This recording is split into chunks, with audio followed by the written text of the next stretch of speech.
بلغ العلا بكماله كشف الدجى بجماله. بسم اللہ الرحمن الرحیم.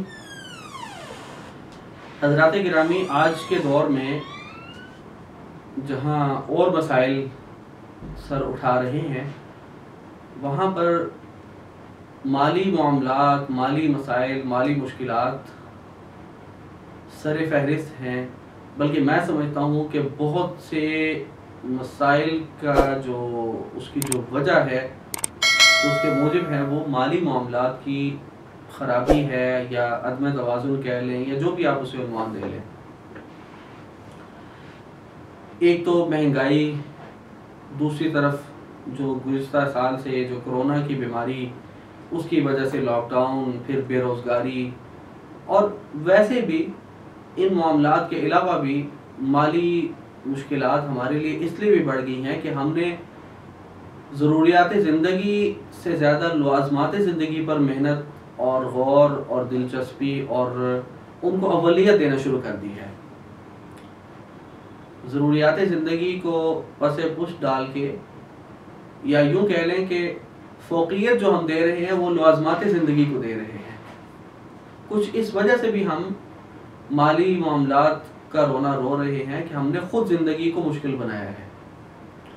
پہلے وقتوں میں ایک والد کمانے والا ہوتا تھا، 5 6 7 8 بچے، یعنی 7 8 10 بندوں کا فیملی سٹرکچر ہوتا تھا. ان سب کو وہ ایک کفیل چلا رہا تھا. وجہ کیا ہے کہ جو لوازمات زندگی تھے وہ کم تھے، ضروریات پر اکتفا ہو رہا تھا.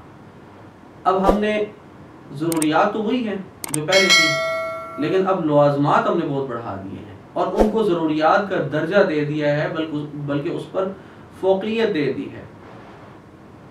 کچھ یہ وجہ بھی ہے ہماری زندگی کی، اور مالی جو مشکلات ہیں اس کی ایک وجہ یہ بھی ہے. بہرحال اللہ تعالیٰ ہمارے لیے سب کے لیے آسانیاں کرے اور رزق میں برکت اور وسعت عطا فرمائے.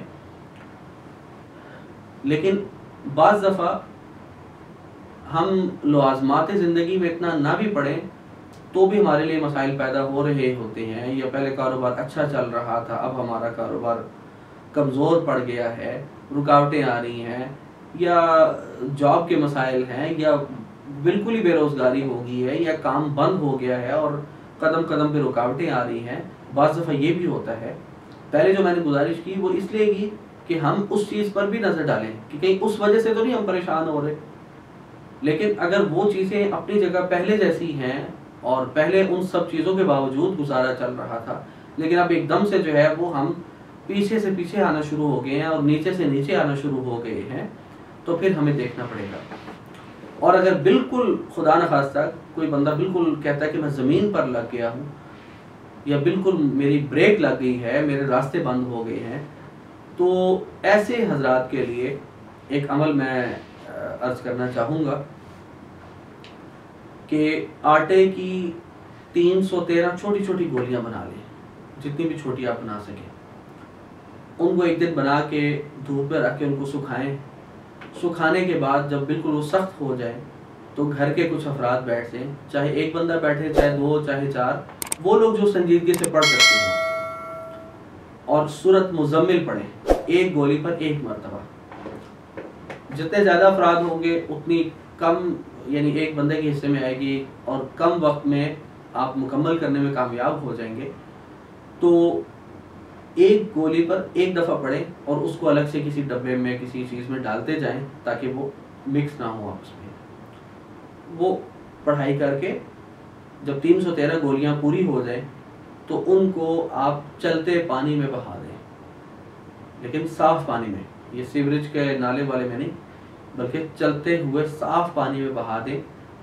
اور بہتر یہ ہوگا کسی دریا یا سمندر یا ڈیم وغیرہ میں ڈالیں جہاں پر آبی مخلوقات بھی ہوں، یعنی مچھلیاں وغیرہ، یا ایسی جو آبی مخلوقات ہوتی ہیں وہ بھی موجود ہوں.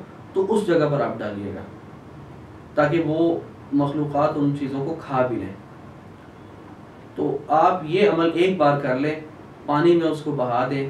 میں آپ کو پورے یقین دہانی سے کہتا ہوں، کوئی بھی رکاوٹ ہوئی مالی حوالے سے، یعنی معاشی امور کی کوئی بھی رکاوٹ ہوئی، انشاءاللہ تعالی چند دنوں میں یا چند ہفتوں میں ساری رکاوٹیں بھی کھلیں گی اور انشاءاللہ آپ کے حالات بحال بھی ہو جائیں گے.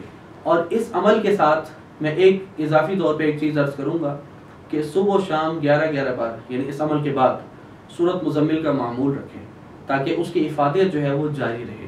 ویسے تو یہ کر لیں کافی ہے، لیکن اس کے اگر آپ چاہتے ہیں کہ اس کا فائدہ آپ کو ملتا رہے تو آپ ساتھ ساتھ جو ہے وہ روزانہ صبح و شام سورۃ مزمل شریف پڑھتے رہیں. انشاءاللہ ثم انشاءاللہ آپ کو اس کا فائدہ بھی ہوگا. اور ساتھ جب اس پڑھائی کے لیے بیٹھیں تو پانی کی ایک بوتل پر یہ ساری 313 جو آپ پڑھیں گے پانی کی ایک بوتل پر دم کر لیں. وہ دم والا پانی خود پئیں بھی، استعمال بھی کریں. اور اگر آپ کی کوئی دکان وغیرہ ہے، کوئی فیکٹری ہے یا اس طرح کی کوئی چیز ہے جو یعنی متاثر ہوئی ہے، جو رکاوٹ کا شکار ہوئی ہے، یعنی کوئی تاجر آدمی ہے جس کی فیکٹری ہے، گودام ہے، دکان ہے، شو روم وغیرہ، تو وہاں پر اس پانی کا چھڑکاؤ بھی کریں تو انشاءاللہ اس سے فائدہ دگنا ہو جائے گا. میری دعا ہے کہ اللہ تعالی ہم سب کو وسیع، پاکیزہ اور حلال رزق کمانے کی توفیق عطا فرمائے اور اس رزق کو صحیح جگہ اور صحیح مصارف میں خرچ کرنے کی توفیق عطا فرمائے. وما علینا الا البلاغ. بلغ العلا بكماله كشف الدجى بجماله